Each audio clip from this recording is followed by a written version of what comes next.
You have finally decided to start your cloud DevOps journey. I was in your shoes a few years back and I made some mistakes on my journey. In this video, I will go over 5 things that I wished I knew when I started. I found out number 4 the hard way. Which one you think you like the best? Let me know in the comments. Alright, let's get started. Number 1. Less is more. When you start your cloud DevOps journey, there are so many sexy things. Git, Kubernetes, serverless, Terraform, Jenkins, machine learning, this tool, that tool. I thought I would master them all.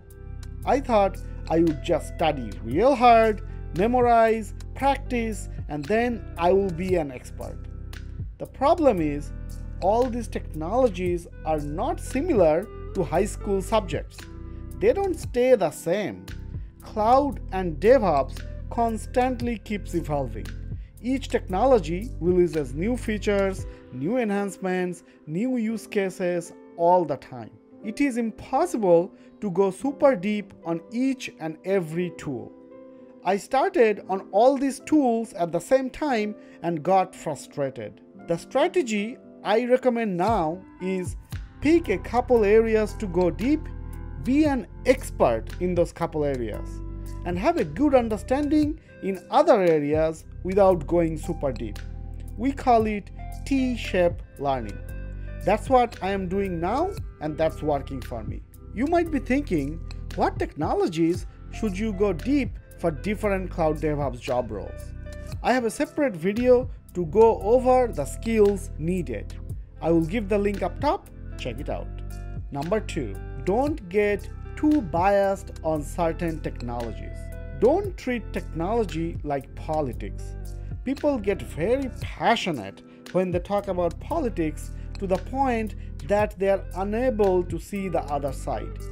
Similarly, don't get hung up on one technology. When I started cloud DevOps, I really liked serverless. I was saying in every meeting how awesome it is, how serverless is gonna change our life. Even though containers were starting to take over, I was unable to consider it back then. Then I finally got into containers a couple years later, and now I understand the good things about containers. My advice to you is stay nimble. Let go of your tech biases. You think Java is the best programming language, but you notice Python is taking over. Start learning Python. You think MySQL is the best database, but you start seeing more and more DynamoDB, MongoDB. Pivot and start learning those. Remember this, every tech cycle has its run. Your job is to detect which technologies will be big in coming years and learn those. I actually made some predictions that came true. To see my future predictions, check out this detailed video going over the highest paying technologies you should learn right now. If you are finding this video helpful, please consider liking it and subscribing to the channel. Over 80% of you who are watching are not subscribed, and your like and subscribe really helps the channel and my motivation. Thank you very much. Alright, back to the topic. Number 3, limit the scope of learning. Remember Neo from the movie Matrix? He wants to learn anything. They just insert a SD card into his brain, copy all the data, and that's it. Must be nice.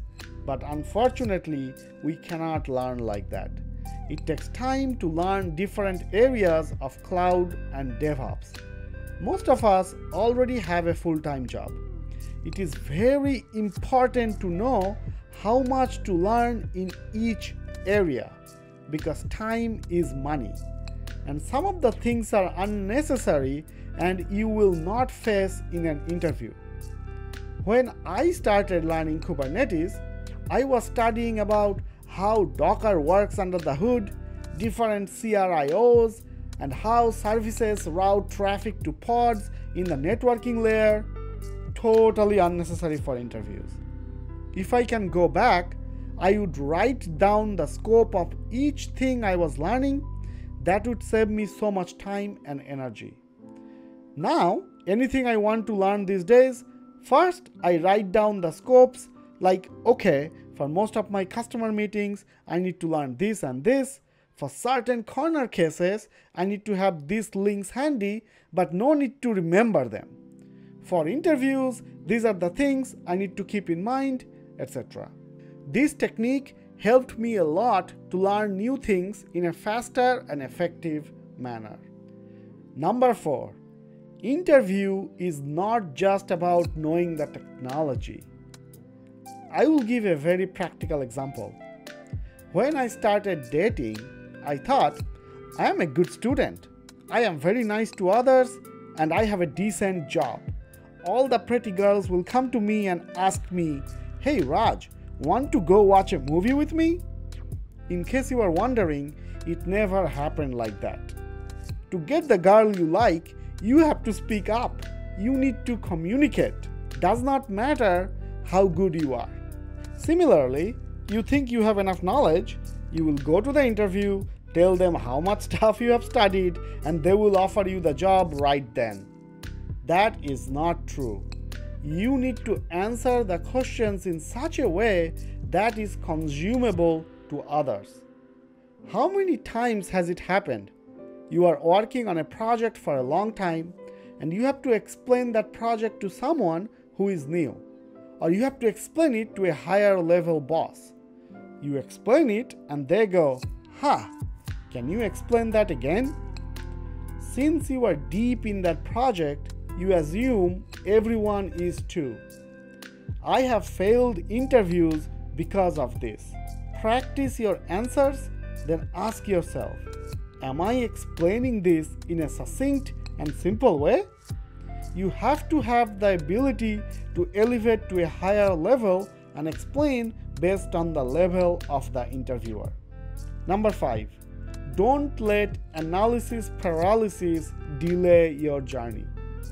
I wish I started sooner. I am 41 years old now. I started learning cloud DevOps when I was 35. I was in IT industry for 12 years. I was comfortable in my current job. Fulfilled? No, but comfortable. And the promise of promotion kept me in my legacy technology role. All the new exciting projects were going to cloud, but I kept thinking, mainframe is still relevant. Any moment, these cloud folks will realize what a big mistake they are doing and come back to mainframe. We talked about tech biases on number 2. I was going through the same.